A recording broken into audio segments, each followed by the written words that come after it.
What's happening, folks? It's me, Justin. It's time for the niche site suite update for June 2023. We went up, we went down with me, fool. So what it is, you know how it goes. This is how we started all off. We started the site in January of 2020, the first site, put up a couple articles, whatever, forgot about it for a few months. July 2020, I said, let's make this happen. Boom, started putting more content on there. And now there's a e-commerce site. There's a second information site that's basically a clone of the first site. There's a directory site that's part of the ecosystem that I just neglect. I think that's all of them. That's it. So just gonna be talking about number of articles and products, earnings. Actually, not email because nothing's really changed. Just kind of there, and what's happening up next. So check this out. All right. So by the numbers, CMA, that's the main site, primarily an affiliate site, about 670 posts, about 2/3 of those are programmatically created. Nothing new being published on there.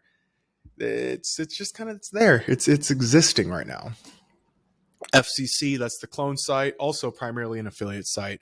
It's got 103 posts on there now. 13 were published. Typically, that's about 1.1 cent per word content, also AI generated.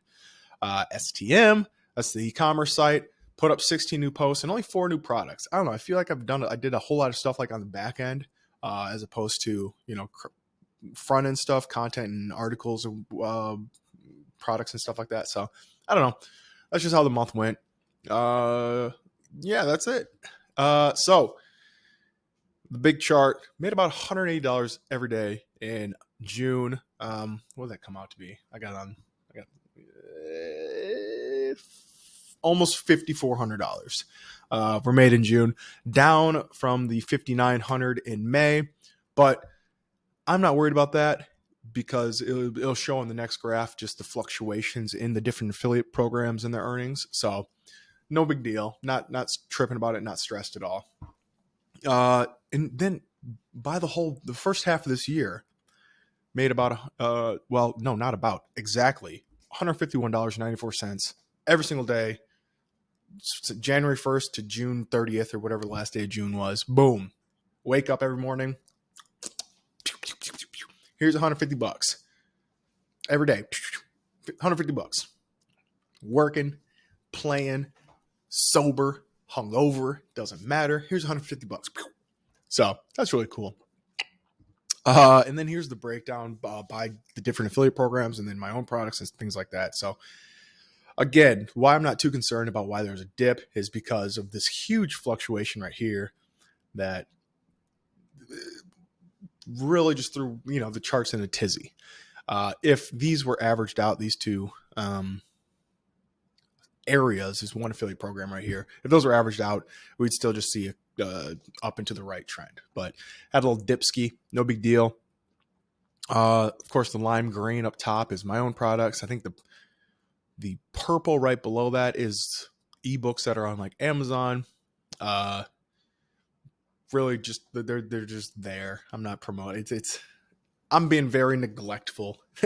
June was a very, very lazy month. I was moving in. I was constantly going out and setting things up,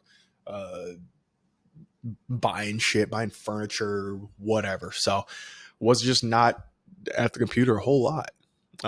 So that's all right. No big deal. But I learned a few things, right? So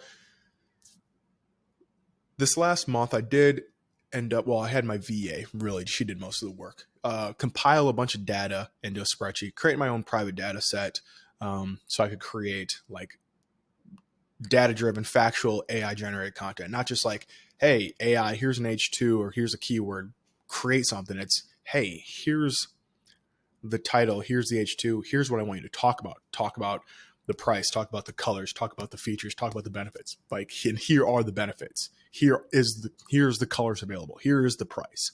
That way it just didn't spit out some random shit, right? And the whole goal with that was that I could go in and create multiple sites in the same niche to, rank multiple times in the SERPs. It's not just a matter of, one site, one slot, basically, in the SERPs. You might be ranking second. Cool, that's what you get. Whereas what I plan on doing is creating multiple sites and then rank second, fourth, 7th and 8th. So, depending on where somebody clicks, or then I'm gonna get that. I'm gonna make that money. You know what I'm saying from that. But also, I can like experiment within the same niche and kind of learn more about ranking and stuff like that. Just by experimenting the length or maybe perspective, first, second, or first, third person, who I'm trying to present it to, maybe theme of the site. Do I want? It's all about to be about. I don't know. It's themed around military, and then everything's like almost like the writing is almost like, hey, write from a perspective of like a drill sergeant talking to a recruit, blah blah blah. So I can make up dumb shit like that. And what I'm finding right now is I basically have to treat it like a PBN as far as hosting and like going on to like Google Search Console or Bing's Webmaster Tools or any of the other ones. Like, because so here's how it's kind of broken down. CMA, the main site, is on one server, right? The clone site, the e-commerce site, are on a second server. And the content that I've published on CMA and we'll say the e-commerce site, those will both be indexed because they're on different servers, even though they're on the same Google Search Console account.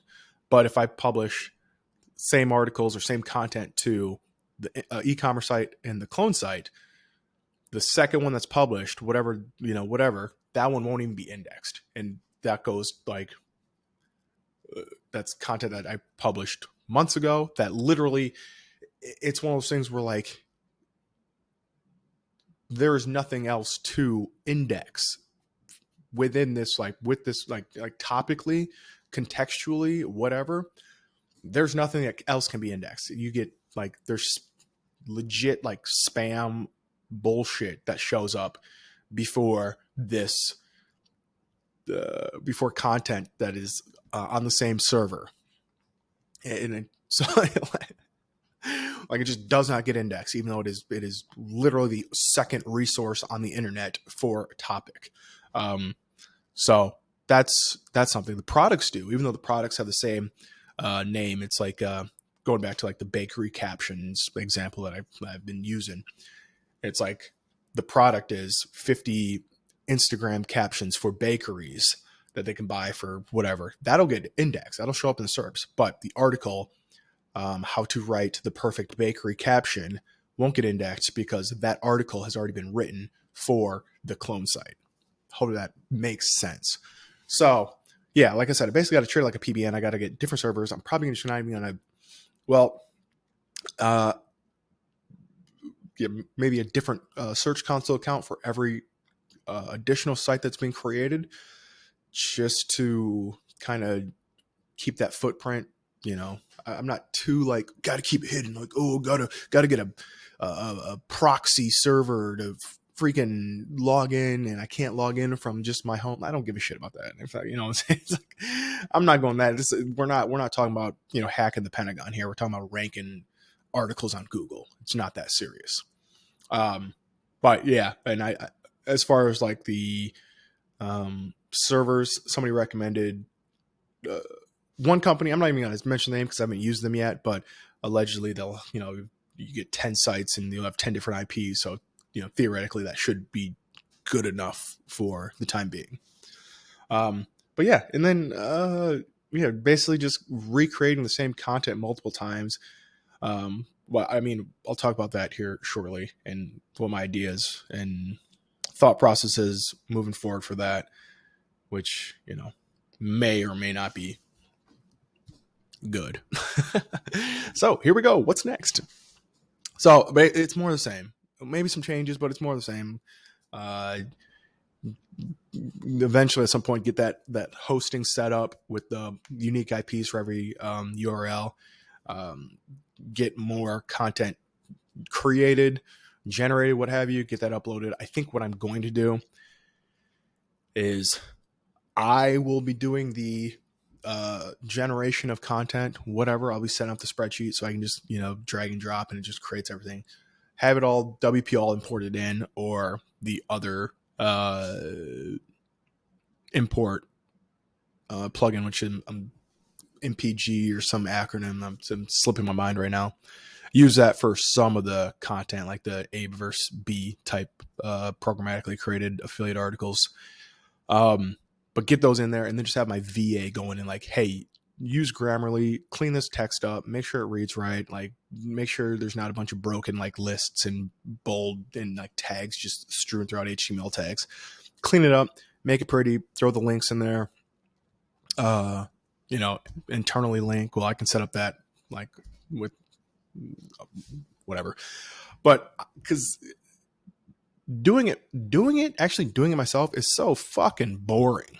Like, that's not at all why I got into like creating websites and learning and figuring out email marketing and learning and figure out this and that and the other. It's like, this is like job shit. Like, it's formulaic, it's systematic, it's assembly line style, just boom, boom, boom. It's like, man, and that's not at all what I'm interested in. It makes me want to just like, not fun. It's not enjoyable. It's not for me. So I think what I'll do is just set it up so I will create all the content as far as generated, have it uploaded, have my VA going and just clean it up. Like, hey, I don't care if I'm working 10 hours a week or whatever, or not 10, 40 hours a week, just clean it up. When you're done with this site, we'll start the second one. If it takes 6 weeks, cool. Every 6 weeks, we're going to have a new site. Boom. Generated, uploaded. You're doing all the manual shit because I can't do that anymore. I will be experimenting or, doing some other stuff, making other niche sites and in different industries and different topics and whatever. Because that's what interests me, learning more. That's why I did like the translation stuff, and that's why the e-commerce and making products and stuff, because it's like, oh, I got to figure out how to do this. I'm gonna figure it out. Figured it out, and now it's cool. Now I'm in there like swimwear. So yeah, and I don't know, maybe making more niche sites, trying to do the whole affiliate thing or display that thing. Maybe that's not the move. Maybe it is getting into like actually working one-on-one or whatever with companies. I don't want to work with like other niche site people, because let's be honest, like, if you're making more than me, you know what you're doing. If you're making less than me, you probably don't have the money to spend on somebody coming in and helping you out. So it's like, nah, fuck that. I don't want to do the course thing or the whatever. Like, I'd rather go and talk to I'd rather have somebody come and talk to me, some law firm or manufacturing company or something, or some e-commerce site. They come talk to me and we kind of figure some things out and they can implement. That's kind of what I'm thinking. But of course, who knows? Maybe it's make a bunch more videos for this channel, get those transcribed and uploaded to my website, like my personal website, to get people coming in. But of course, you can't really talk about, well, you can, but ranking on a blog for terms related to SEO is less than it's not happening. Let's keep it real. It's not going to happen. Way too competitive, way too much going on. It's like trying to rank for like content marketing stuff. Like, when every company that does content marketing wants to rank for content marketing stuff, it's HubSpot. That's it. So I don't know. I gotta get back in the spreadsheets and again set up all the different types of articles that I want created for these